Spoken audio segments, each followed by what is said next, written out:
네, 저는 여기 2020년 9월부터 의생명 시스템 학부에서 이제 강의하고 있는 심가용이라고 하고요. 저는 일반 생물학, 생화학, 그리고 세포치료 등등 이제 BT 관련된 전공 과목들 강의를 맡고 있습니다. 너무 어려운 질문이었는데, 근데 크게 고민은 안 했고요. 그냥 예상 가능한데 일단 세포, 유전자, 그리고 바이오의학 이렇게 세 단어로 설명할 수 있을 것 같습니다.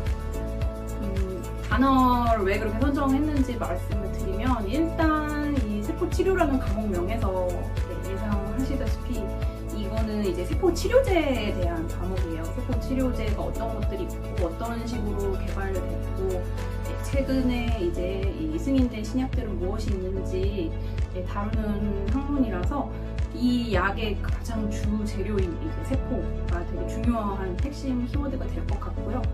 두 번째로 유전자 같은 경우에는 결국에 세포를 재료로 해서 약을 만드는 건데, 저희가 아직까지는 세포를 인공적으로 합성할 수가 없잖아요. 그래서 다른 약과 다르게 이 세포 치료제는 우리가 인체로부터 세포를 얻어서 사용을 해야 되거든요. 그러면 그 세포의 치료 효과가 있어야 되니까, 그래서 세포가 약이 되도록 하는 게 이제 유전자 조작이 되는 거고, 그 과정에서 유전자 치료를 할 수밖에 없는 대부분의 세포 치료들이 그런 과정을 겪게 됩니다. 그래서 이제 저희가 전반에는 유전자 치료제에 대해서 배우고요. 그다음에 이제 후반에는 세포 치료제에 대해서 배우게 됩니다. 그리고 이제 마지막 단어 바이오 의학 같은 경우에는 결국에 지금 말했던 유전자 치료제, 세포 치료제, 그리고 이제 유전자 치료제가 적용된 세포 치료제를 유전자 세포 치료제라고 하는데, 이 세 가지 분류가 다 이제 다른 규제기관에서도 그렇지만 대한민국 식약처에서 첨단 바이오의학으로 분류를 하고 있어요. 그래서 이 바이오의학에서 가장 대표적으로 많이 이제 거론되는 약들이기 때문에, 그래서 제가 마지막 키워드를 바이오의학으로 선정을 해봤습니다. 생각해보니까 이 질문도 어렵다고 생각했는데, 일단은 말했듯이 이게 첨단 바이오 의약품 하면 이 세 가지가 가장 이제 메이저의 파트를 이루고 있거든요. 그렇기 때문에 결국에는 이런 첨단 바이오 의약품이 기본적으로 어떤 식으로 뭐 분류가 되는지, 뭐 어떤 제품들이 있는지, 그리고 더 제가 제일 중요하게 생각했던 거는, 사실 어떤 학생분들은 이 과목을 수강하고 나서 되게 교양을 듣는 것 같아서 재미있었다라고 얘기를 해줬어요. 그러니까 어떻게 보면 이게 내용이 쉽다는 것도 있지만, 저는 이제 우리가 계속 뭐 여러 가지 제가 생활 가르치고 기초 정보 과목들을 많이 배우잖아요. 근데 사실 그 과목들 배우면서 조금 동떨어지게 생각이 돼요. 도대체 내가 해당 과정을 공부를 해서 이걸 어디다 쓰나 이런 생각을 할 수가 있잖아요. 근데 사실 이런 세포치료 과목에서 이런 신약 개발 과정 같은 것도 결국에 나중에 이 약들이 어떤 유전자를 타겟으로 삼는지 이런 것들을 보다 보면, 아, 이래서 이 과목들을 배우는구나 이런 걸 좀 느낄 수 있을 것 같고, 개발의 관점에서 우리 전공을 좀 바라볼 수 있는 그런 능력이 생길 것 같습니다. 일단 간단하게는 아까 이미 좀 단어 얘기할 때 얘기를 드렸던 것 같아요. 결국에는 세포 치료제라는 거는 우리가 세포를 얻어서 사용할 수밖에 없기 때문에 그 치료 효과를 내기 위한 유전자 조작이 이제 유전자 치료제이다라고 말씀드렸고, 한 가지 예를 들면 요새 가장 이제 핫한 세포 치료제가 카티라는 거거든요. 근데 이제 우리 몸에는 이제 종양세포나 이런 것들을 공격할 수 있는 T세포가 다 있어요. 근데 이제 사람마다의 면역 활성도 틀리고 그렇기 때문에 어떤 사람은 암에 걸리고 어떤 사람은 암에 걸리지 않고 이런 개개의 차가 발생하는 건데요. 그래서 이 카티라는 것은 일단 환자의 T세포를 얻어내서 그 T세포에다가 암을 잘 공격할 수 있는 그런 서페이스 몰레큘을 발현할 수 있도록 유전자 삽입을 해주는 그런 기술이거든요. 그렇게 한 다음에 다시 환자한테 넣어줘요. 그래서 이런 카티나 대부분의 세포 치료제들은 이런 유전자 조작이 필수적이기 때문에 아주 밀접한 관련이 있다고 볼 수 있습니다.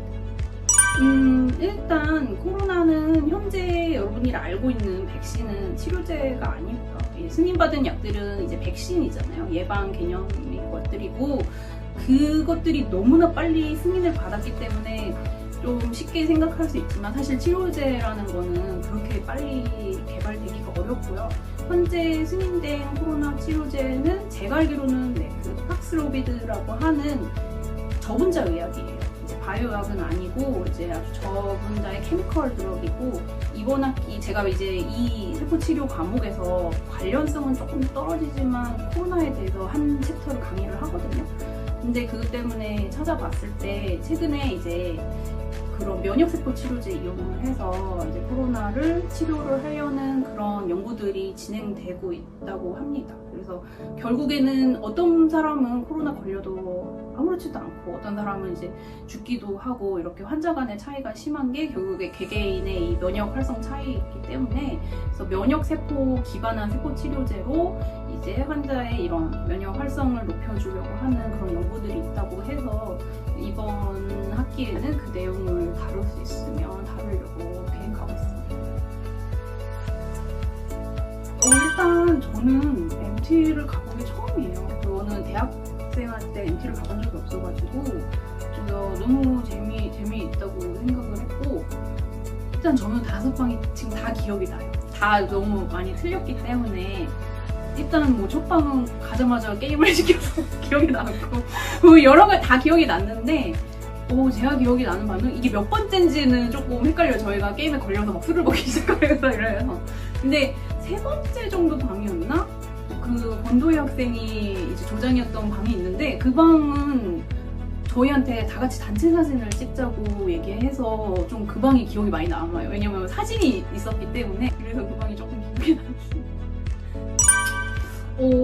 우선 이제 유전자 치료제에 대해서 배우는 파트에서는 그래도 생화학이나 분자생물학 수강했으면 좀 도움이 많이 될 것 같아요. 근데 그렇게 딥한 내용은 없기 때문에 기본적인 내용만 알고 있으면 되고, 그리고 이제 후반에 실질적으로 세포 치료에 대해서 배울 때 지금 이제 개발된 세포 치료제들이 대부분 이제 면역세포 관련된 거예요. 그래서 이 면역학을 배웠으면 도움은 좀 될 것 같은데, 근데 제가 안 들은 분들을 생각해서 간단히 이제 설명을 하고 시작을 하기 때문에 뭐 그렇게 사실 막 정말 이걸 듣고 수강해야 된다 이런 과목은 없는 것 같습니다.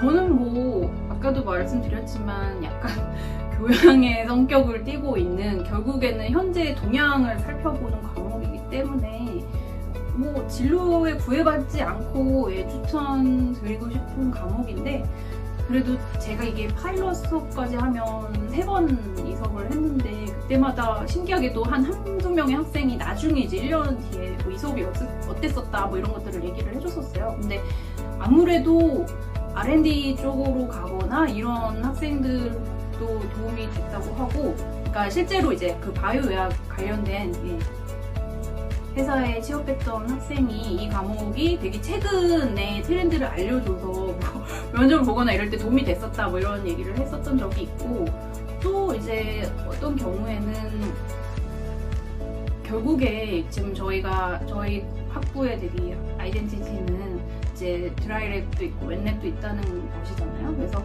전혀 뭐 프로그래밍만 하는 학생들도 결국에는 그런 학생들이 더 이런 내용을 되게 잘 알고 있어야 되거든요. 현재 이제 사회에서의 요구되는 그런 언맷 니즈가 뭔지 이런 것들을 알려면 가장 최근에 개발되고 있거나, 그리고 개발이 끝이 아니고 또 이제 개발되고 사장되는 약도 있고 엄청나게 히트를 치는 약도 있고 그래요. 그래서 그런 것들을 보면서 이런 분야에 이런 것이 필요하게 된다, 내가 이런 데이터를 분석하는 게 좋겠다, 이런 것들을